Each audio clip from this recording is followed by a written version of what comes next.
दिए गए पहले और विशेष इंटरव्यू में केंद्रीय रेल, टेलीकॉम और सूचना प्रौद्योगिकी मंत्री अश्विनी वैष्णव ने क्या कहा? भारत दुनिया की सबसे तेजी से बढ़ती अर्थव्यवस्था बन रहा है। 2023-24 में भारत की अर्थव्यवस्था 6.5% रहने का अनुमान है, जो दुनिया के किसी भी विकसित देश से ज़्यादा है। वित्त मंत्री निर्मला सीतारमण ने 2023-24 का आम बजट संसद में पेश कर दिया है।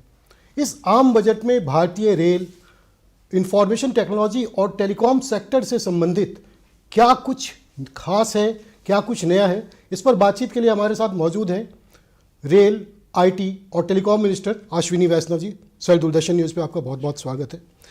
सर, सबसे पहले अमृतकाल का बजट कहा जा रहा है, इसमें इस आम बजट में ऐसी क्या खास बात है सर? मैं सबसे पहले भारत के visionary prime minister Shri Narendra Modi ji को बहुत बहुत धन्यवाद देना चाहूँगा। उन्होंने अमृतकाल के इस पहले बजट में भारत को विकसित देश बनाने के लिए जो फाउंडेशन ले की है, बहुत मजबूत फाउंडेशन ले की है।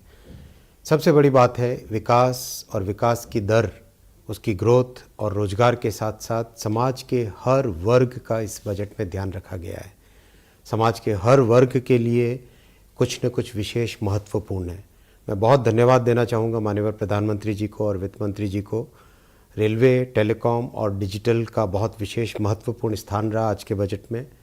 रेलवे के लिए हिस्टोरिकल एलोकेशन हुआ 2,40,000 करोड़।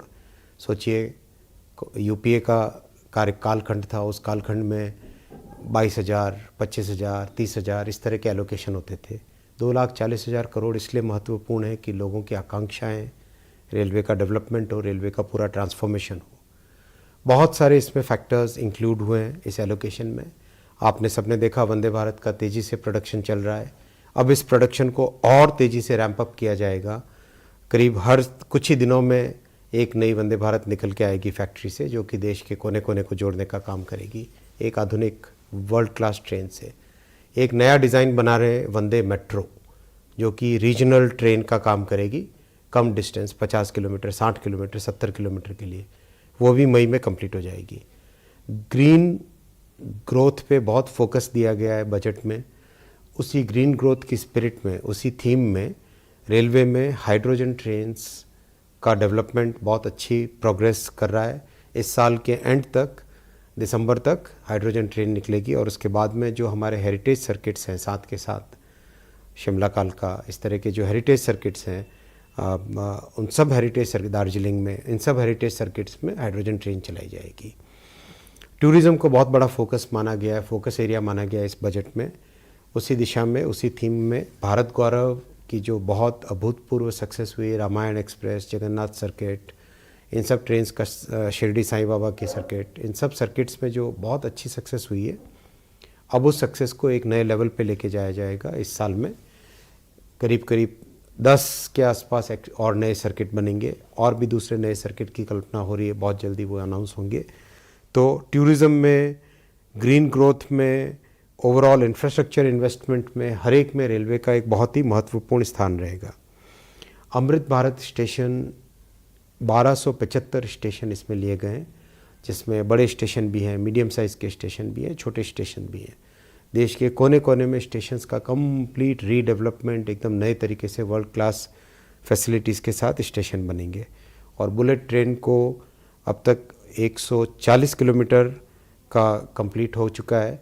अब इसको और भी इस साल में कोशिश रहेगी कि महाराष्ट्र वाला पोर्शन, जो कि कुछ कारणों से, पॉलिटिकल कारणों से पहले पीछे रह गया था, अब उस महाराष्ट्र वाले पोर्शन को भी इस बार तेज़ी से काम में लेके आए। टेलीकॉम के लिए बहुत बड़ा महत्वपूर्ण अनाउंसमेंट हुआ है 5G का रोल आउट। जैसा आपने सब जगह देखा ही है, दुनिया के सबसे महत्वपूर्ण, सबसे फास्टेस्ट रोल आउट्स में भारत की गिनती हो रही है। उसमें इस वर्ष में बजट में सफिशिएंट फंड्स रखे गए हैं। 100 5G लैब्स एजुकेशनल इंस्टीट्यूट्स में बनाई जाएंगी, जिससे कि हमारे नौजवान, हमारे युवा 5G को एक नई तरीके से समाज में किस तरह से उसका उपयोग हो सके, उसको इसमें लेके आ सके। डिजिटल के लिए बहुत कुछ बजट में रखा गया है। सबसे बड़ा इलेक्ट्रॉनिक्स मैन्युफैक्चरिंग के लिए, इलेक्ट्रॉनिक्स मैन्युफैक्चरिंग के जो कंपोनेंट के इकोसिस्टम को डेवलप करना है। आप सब जानते हैं कि अभी करीब करीब ऑलमोस्ट $10 बिलियन का एक्सपोर्ट हो रहा है स्मार्टफोन्स का। तो अब कंपोनेंट इकोसिस्टम कैसे डेवलप हो, उसके लिए आज बजट में बहुत महत्वपूर्ण घोषणाएं हुई हैं। कंपोनेंट्स के ऊपर ड्यूटी स्ट्रक्चर को फेवरेबल बनाया गया है। फिर डिजिटल इंडिया के पावर को दुनिया ने एक्सेप्ट किया है, उसको और किस तरह से हमारे जन जन के काम में आए, एग्रीकल्चर में काम में आए, हेल्थ सेक्टर में काम में आए, लॉजिस्टिक्स में काम में आए, उसके ऊपर आज बजट में बहुत अच्छे प्रावधान रखे गए हैं। सर, लाइफलाइन कहा जाता है भारतीय रेल को। अब अगर हम आम हो या खास सभी यात्रा करते हैं, 2 से 3 करोड़ यात्री रोजाना सफ़र कर रहे हैं भारतीय रेल से, तो यात्री सुविधाओं को लेके, इंफ्रास्ट्रक्चर को लेके, कनेक्टिविटी दुरुस्त करने के लिए, चाहे नॉर्थ ईस्ट की बात करें, सीमावर्ती राज्यों की बात करें, इसके साथ साथ जो डबलिंग ऑफ लाइन्स हैं, यात्री सुविधाएं हैं, रियायत है, इनको लेकर के बजट में क्या कुछ नया प्रावधान है सर? बहुत कुछ प्रावधान है। देखिए, आज से अगर 10 साल पहले हम जाएं तो प्रतिदिन मात्र 4 किलोमीटर, 3.8 किलोमीटर, 4 से कम 4 किलोमीटर प्रतिदिन रेलवे की नई पटरियां बिछती थी। इस साल 12 किलोमीटर प्रतिदिन है।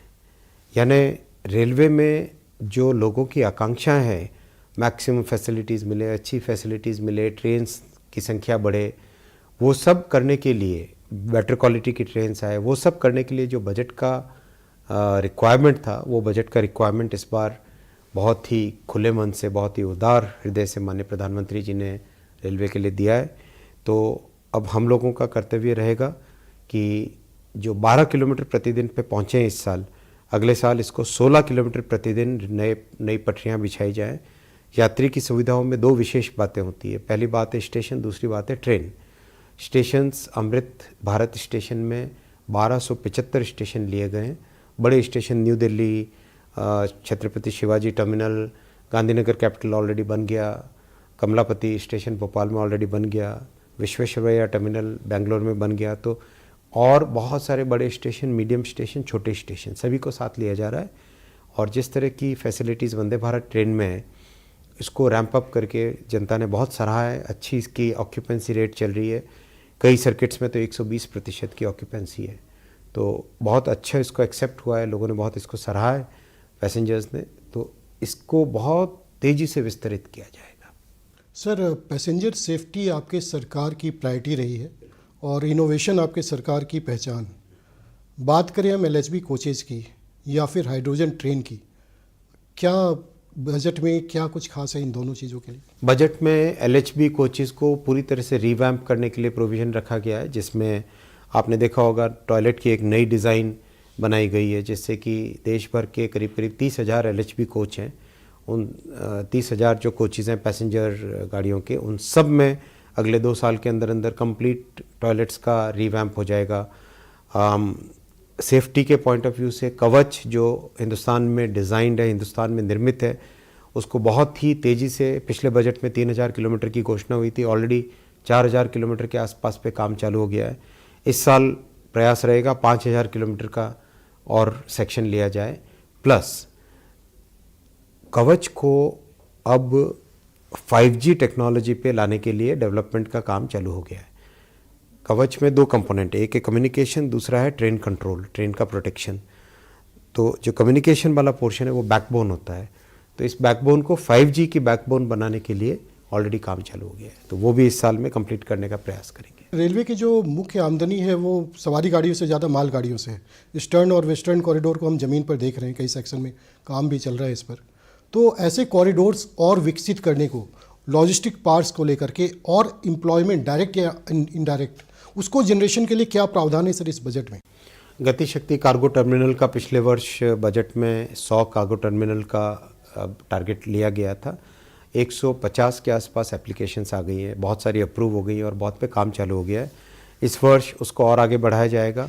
प्लस एक नया कॉन्सेप्ट लिया जाएगा, कॉरिडोर अप्रोच, एनर्जी कॉरिडोर, जनजातीय गौरव कॉरिडोर, जो कि हमारे ट्राइबल एरियाज़ अभी भी कनेक्टेड नहीं है, उन सबको कनेक्ट करने के लिए जनजातीय गौरव कॉरिडोर।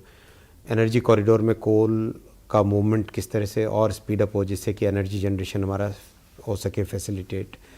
तो बहुत सारे इनोवेटिव तरीके से सागरमाला का कॉन्सेप्ट लिया जाएगा। जो हमारे पहाड़ी क्षेत्र हैं, पहाड़ी क्षेत्रों को कैसे हम कनेक्ट कर सकें, उसके लिए हिल एरिया कॉरिडोर रहेगा। तो एक कॉरिडोर अप्रोच रहेगा फ्रेट कॉरिडोर की बात आपने की, फ्रेट कॉरिडोर ऑलरेडी बहुत अच्छी प्रोग्रेस हो गई है, करीब करीब 75% काम कंप्लीट हो चुका है। 1700 किलोमीटर 2014 से पहले ज़ीरो था, अब 1700 किलोमीटर कंप्लीट हो चुका है और उसका लाभ भी मिल रहा है। रेलवे का फ्रेट का मूवमेंट भी बहुत सुचारू हो गया है, जिससे कि देश की लॉजिस्टिक्स कॉस्ट भी कम हो रही है। सर, अंतिम सवाल आपसे, आर्टिफिशियल इंटेलिजेंस को लेकर के इस बजट में एक बड़ा अनाउंसमेंट हुआ है, साथ में 5G के बारे में भी आपसे जानना चाहेंगे कि उसमें जो लाइसेंसिंग पॉलिसी है और ये वर्ड्स, वित्तीय वर्ष कैसा रहने वाला है बजट के मुताबिक। 5G का रोल आउट 1 अक्टूबर 2022 में स्टार्ट हुआ, माननीय प्रधानमंत्री जी ने इसको लॉन्च किया था। हम लोगों ने टारगेट लिया था कि मार्च 31, 2023 तक 200 शहरों को कवर करेंगे। आपको जानकर बहुत खुशी होगी कि ऑलरेडी हम 200 से ज़्यादा शहर फरवरी के आरंभ में ही कर चुके हैं। तो बहुत तेज़ी से इसका रोल आउट चल रहा है, बहुत तेज़ी से रैंप अप चल रहा है। ऑलरेडी 3 करोड़ से ज़्यादा सब्सक्राइबर 5G पे आ चुके हैं, इसका लाभ उठा रहे हैं। बहुत बड़ा चैलेंजिंग टास्क है ये, फिर भी इस चैलेंज को पूरा करेंगे। इस 2024 के अंत तक टारगेट है कि 80% पॉपुलेशन 5G की सुविधाएं मिलने लगे। प्लस 4G का जो सैचुरेशन प्रोग्राम चालू किया था वो उसका बहुत अच्छी प्रोग्रेस है। BSNL में भारत में आत्मनिर्भर भारत में बनी हुई 4G 5G टेक्नोलॉजी इस वर्ष कंप्लीट रोल आउट होएगी। सारी दुनिया में इसको बहुत ही उत्सुकता से देखा जा रहा है। कई देशों ने ऑलरेडी हमको कहा है कि जैसे ही आपके यहाँ पे ये रोल आउट हो जाए, हम लोग भी इस टेक्नोलॉजी को अपने देश में लगाना चाहेंगे। तो बहुत बड़ी बात है ये। भारत टेलीकॉम, डिजिटल, रेलवे, इन टेक्नोलॉजीज़ के इम्पोर्टर जो था आज से 10-12 वर्ष पहले, अब उसका आत्मनिर्भर डेवलपमेंट के बाद में अब उसे एक्सपोर्टर की तरह उभरना है। धन्यवाद सर। हम चाहेंगे कि ये बजट जो है वो भारतीय अर्थव्यवस्था के लिए मील का पत्थर साबित हो, साथ ही साथ आम लोगों के लिए भी सकारात्मक बदलाव लेके आए। आपके दूरदर्शन से बातचीत के लिए आपका बहुत बहुत शुक्रिया सर। तो केंद्रीय मंत्री अश्विनी वैष्णव जो बजट में IT, टेलीकॉम और रेल को लेकर जो प्रावधान किए गए हैं उन पर